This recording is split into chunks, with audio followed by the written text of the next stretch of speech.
चर्चा में आपका एक बार फिर स्वागत है। आज हम भारत में निवेश के परिदृश्य पर बात कर रहे हैं और जो संदर्भ है वो जाहिर तौर पर अमेरिकी राष्ट्रपति बराक ओबामा का जो एक इंटरव्यू है उसमें, जिसमें उन्होंने भारत को ये सलाह दी एक तरह से। हालांकि उन्होंने सलाह तो नहीं कहा, लेकिन उन्होंने ये जरूर कहा कि कुछ कंपनियों को शिकायत है और खासकर अमेरिकी कंपनियों को शिकायत है कि भारत में निवेश का जो है बेहतर माहौल नहीं है। तो उन्होंने जो कुछ कहा उसके बाद भारत में निवेश के परिदृश्य पर हम बात कर रहे हैं महेश कपूर जी और अंशुमान तिवारी जी के साथ। महेश जी, एक रिपोर्ट और है जिसकी तरफ मैंने शुरू में जिक्र किया, इंफ्रास्ट्रक्चर में जो है निवेश, कुल मिलाकर हमने अब तक जो चर्चा की उसमें निकला कि भारत में भी बहुत से कारण ऐसे हैं, निवेश के मामले हम कहीं ना कहीं पिछड़ रहे हैं, तो चिंता तो जाहिर तौर से स्वाभाविक है।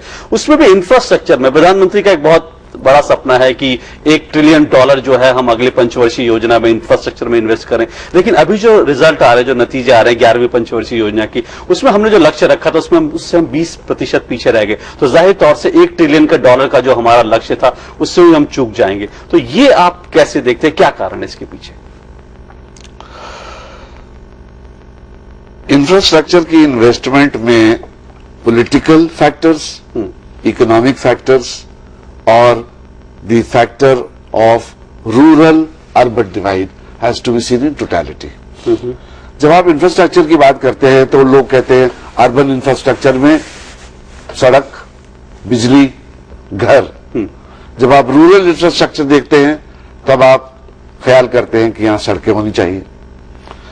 और एक एलिमेंट सबसे बड़ा इंपॉर्टेंट जो इंफ्रास्ट्रक्चर को पीछे कर रहा है वो है गवर्नेंस का। Governance of infrastructure is the biggest major problem for the lack of its development.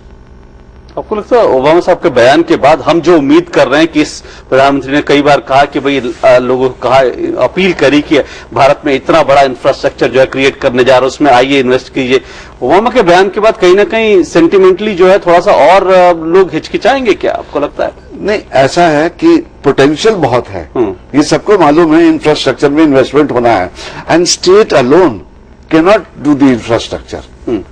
किसी भी देश में पहले होता था कि state alone provided all the infrastructure. आज की तारीख में प्राइवेट इक्विटी इज इंपॉर्टेंट, और प्राइवेट इक्विटी है।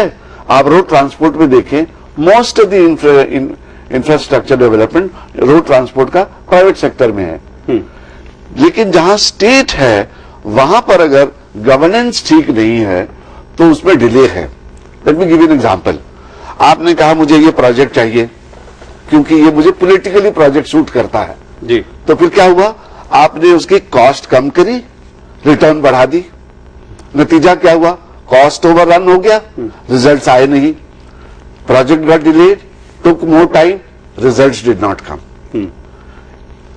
जब इन चीजों को देखते हैं तो आपको लगता है कि इतना बड़ा गैप है इस देश में इंफ्रास्ट्रक्चर का between what should be and what is, तो इन्वेस्टमेंट करने वाला हिचकिचाता है कि मैं जाऊं और फिर ये कुछ ना हो। तो फिर एक और चीज खत्म करने से पहले मैं ये कहूंगा, अक्सर हम एक चीज भूल रहे हैं, इंफ्रास्ट्रक्चर की जब बात करते हैं उसका मुद्दा आता नहीं कहीं पर। 3/4 of the population lives in water stressed regions in the country. सबसे बड़ा प्रॉब्लम, इंपॉर्टेंट प्रॉब्लम जो आने वाले 5, 6, 10, 15 वर्षों का है वो पानी का है, और उस पे enough attention is not being नहीं दिया गया। तो अंशुमान जी, आपको लगता है जो गवर्नेंस और नीतियां, ये दो बड़े फैक्टर हैं जो कि जिस पर हमें काम करने की जरूरत है अगर हम इन्वेस्टमेंट का जो है निवेश का परिदृश्य भारत में बेहतर बनाना चाहते हैं? तो देखिए, हमें व्यवहारिक रूप से सोचना पड़ेगा। कोई भी निवेशक किसी नेता का बयान सुनकर निवेश नहीं करता, और अमेरिका का कोई निवेशक ओबामा का बयान सुनकर निवेश का फैसला नहीं बदलेगा, उसके अपने तरीके होते हैं।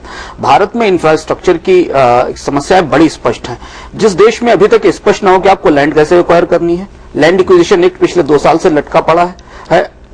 कोई भी इंफ्रास्ट्रक्चर इन्वेस्टमेंट तब तक नहीं आ जा सकता जब तक कि ट्रांसपेरेंट लैंड एक्विजिशन लॉज नहीं है। और आज ये बात प्रधानमंत्री भी मान रहे हैं, ये बात इकोनॉमिक सर्वे में भी लिखी गई है, ये बात आरबीआई की एनुअल रिपोर्ट में भी है कि जब तक आप लैंड एक्विजिशन की पॉलिसी को क्लीन नहीं करेंगे, कौन सा व्यक्ति यहां इन्वेस्टमेंट करने आएगा।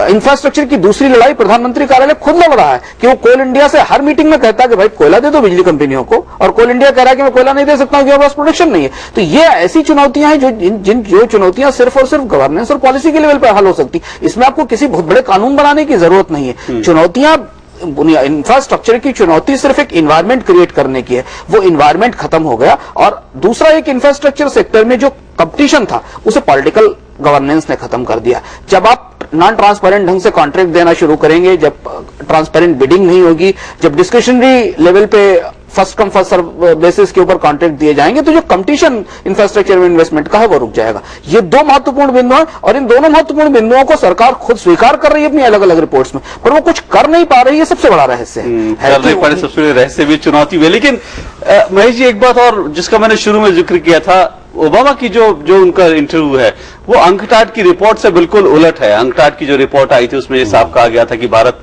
यूएस और चीन के बाद जो है तीसरा सबसे बड़ा इन्वेस्टर के लिए सबसे बड़ा डेस्टिनी है। तो जब यूएन की रिपोर्ट कुछ कहती है, हालांकि उससे पहले हमने चर्चा की थी उसके पहले की एक और रिपोर्ट आई थी वो इसके उलट थी, तो ये सब कैसे देखते हैं इस चीज को? ये पोटेंशियल बहुत है, ये तो सब मान रहे हैं। जब अंकटाड ये कह रहा है कि this is the biggest chance opportunity है इस देश में, इंफ्रास्ट्रक्चर में इतनी इन्वेस्टमेंट होनी है, जरूरत है और एब्जॉर्ब कर सकेगी, तो it is a fertile place for people to invest और इसका रिटर्न बहुत मिलेगा यहां पर। लेकिन जैसा कि इन्होंने कहा कि मेजर प्रॉब्लम लैंड एक्विजिशन, आप सड़क बनाना चाहे, रेल की लाइन डालना चाहे, एक और लैंड के अलावा सब्सिडी। जब कोई कहता है कि मुझे कोयला में इन्वेस्टमेंट नहीं हो रहा है, पावर में इन्वेस्टमेंट नहीं हो रहा है, क्यों नहीं हो रहा है? क्योंकि सरकार subsidy, the right price is not being paid. जब आप ठीक पैसा नहीं चार्ज करोगे तो उसकी इन्वेस्टमेंट कभी नहीं होगी। आपने कहा कि ये बिजली जो है ये हम इसी रेट पे बेचेंगे, या मुख्यमंत्री जी कहते हैं कि फार्मर्स को बिजली मुफ्त दी जाएगी, कहां से आएगा ये? इसकी आप कोई चीज भी सब्सिडाइज करें, पैसेंजर्स को देखिए, रेल ट्रांसपोर्ट को आप देख लीजिएगा, आपने पिछले 10 सालों में रेल का भाड़ा नहीं बढ़ाया। कहां इन्फ्लेशन है? और रेल पैसेंजर टैरिफ 10 साल में नहीं बढ़ के दिया है। तो आपने क्या किया? You have created an artificial demand for more and more people to travel, और ज्यादा लोग जाएंगे क्योंकि आपने इतना सस्ता कर रखा है। फिर गाड़ियों में और भीड़ होगी, फिर तत्काल पर चर्चा होगी, फिर लोगों को तकलीफ होगी और दुनिया भर के संकट आएंगे। अंशुमान जी, कुल मिलाकर अब सवाल ये है कि ये अवसर हैं, जैसा कि महेश जी ने कहा अवसर है, पर अब इतना बड़ा आपको मौका है, क्या करना पड़ेगा मुख्य रूप से? प्रधानमंत्री बार बार कह चुका है, ऐसा लग रहा है कि सरकार बहुत जल्द कुछ बड़े कदम उठाने वाली है, लेकिन उनमें प्रायोरिटी आप कहां देंगे, किन चीजों को देंगे? साथ साथ एक कमेंट आपसे और चाहूंगा, जो अंकटाड की रिपोर्ट थी उसमें यह भी था कि अगर पिछले 2011 में देखें तो 2010 की तुलना में हमारा 30% जो है इन्वेस्टमेंट जो है पिछले वर्ष की तुलना में बढ़ा है। तो क्या हम ये माने कि इन्वेस्टमेंट बढ़ भी रहा है, मौके भी हैं, लेकिन शायद अब कुछ बड़े कदम उठाने की जरूरत है अगर हम चाहते हैं कि निवेश का परिदृश्य बेहतर हो? देखिए, संभावनाओं के हिसाब से अगर आप आंकें तो उसमें तो कोई सवाल ही नहीं उठता है, और संभावनाओं से ज्यादा भारत शायद दुनिया में सबसे बड़ा बाजार है जिसमें लगभग उन सारे इंफ्रास्ट्रक्चर की स्केरिसिटी है, कमी है जिनकी जरूरत है। देश की 55% आबादी के पास आज भी बिजली नहीं है, देश के 60% लोगों के पास आज भी बैंकिंग नहीं है। देश में जब पिछले 10-12 साल की टेलीकॉम रिवोल्यूशन हो गई तब भी आज 20-22-25% लोग ऐसे जिनके पास परमानेंट टेलीडेंसिटी नहीं। तो अगर आप ये इतना बड़ा अनटैप्ड मार्केट देखें तो दुनिया का कोई भी एक्सपर्ट ये नहीं कहेगा कि पोटेंशियल इकोनॉमी नहीं है। चैलेंज यहां पर यह है कि हम प्रायोरिटाइज क्या कर रहे हैं। दिक्कत यह है कि जब बहस शुरू होती है तो बहस उन्हीं सुधारों से शुरू होती है जिन सुधारों का तत्काल हमें कोई नतीजा भले ही नहीं मिलना है। हम बहस वहां से शुरू ही नहीं करते कि हमको बिजली कंपनियों को कोयला देना है, हमारे प्लांट लोड फैक्टर 50-60 से ऊपर नहीं जा रहे हैं, हमें यह देखना है कि हमारे पास लैंड एक्विजिशन ला हो। तो प्रायोरिटाइज करने की बात है। समस्या इसकी नहीं है, आप कोई बहुत बड़े क्रांतिकारी सुधार नहीं करिए, दुनिया में सुधार सिर्फ एक ही बार होता है, बाद में फिर उनकी गति बढ़ाई जाती है और उनकी मंजिलें बदली जाती है। भारत ने अपने सुधार जो करने थे वो पहले डिकेड में कर लिए थे, उसके बाद अब उनको स्पीड अप किया जाना और उनके टारगेट्स चेंज किए जा रहे हैं, उनके बढ़ाए जाने। हमारी समस्या ये है कि जो बीच की प्रोसेस है, जहां आपको इकोनॉमी की मशीन में तेल पानी डालना है, वो तेल पानी वाले फैसले रुके हुए हैं और वहीं से इन्वेस्टमेंट का क्लाइमेट टूटता है और वहीं से ये ट्रस्ट की क्राइसिस खड़ी होती है, जिसकी तरफ ओबामा इशारा कर रहे हैं, जिसकी तरफ सिंगापुर के सीएम ने इशारा किया था। जी चलिए, ओबामा ने जो कहा, जो इशारा किया, वो भले उनकी राजनीतिक मजबूरी हो सकती है या कुछ और भी कारण हो सकते हैं, हो सकता है कि उनकी टाइमिंग भी खराब हो, लेकिन जो कुछ उन्होंने कहा उसमें बहुत कुछ हमारे लिए भी एक लेसन जरूर है, और खास करके हमें अपने अर्थव्यवस्था के लिए जो है कम से कम जो लेसन मिले वो हमें ले लेनी चाहिए। और साथ साथ ये भी बड़ा जरूरी है कि निवेश के लिए एक बेहतर जो माहौल जो है वो बनाना पड़ेगा। ये प्रधानमंत्री खुद भी कह चुके हैं, सरकार खुद भी स्वीकार कर चुकी है। सिर्फ देखना इतना है कि ये बड़े फैसले जिनका देश बहुत लंबे समय से इंतजार कर रहा है, ये बड़े फैसले सरकार कब ले पाती है। चर्चा में आज बस इतना ही। आप दोनों यहां पर, उसके लिए बहुत बहुत शुक्रिया आपका। चर्चा में बुधवार को फिर मुलाकात होगी। फिलहाल इजाजत दीजिए, नमस्कार।